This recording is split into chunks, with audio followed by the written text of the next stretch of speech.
আমরা মুক্তাগাছা ঐক্য পরিষদ এর উদ্যোগে মুক্তাগাছা প্রেসক্লাব চত্বরে অসহায় ১০০ জন নারী পুরুষের মাঝে ঈদ সামগ্রী হিসাবে চাল, তেল, সেমাই, নুডলস, চিনি, চিপ, মুড়ি, সাবান বিতরণ করা হয়।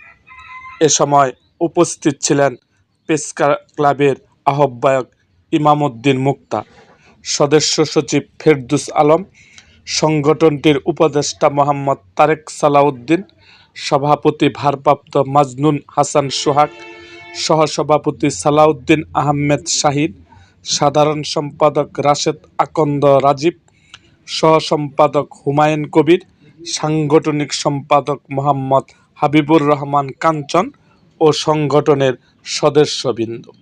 এরকম আরও ভিডিও পেতে এবং রাজনৈতিক অঙ্গনের নানা ঘটনা ও ইতিহাস জানতে আমাদের মুক্তাগাছার ইতিহাস মিডিয়া ইউটিউব চ্যানেলটিকে সাবস্ক্রাইব করুন এবং পাশে থাকা বেল আইকনটি বাজিয়ে দিন।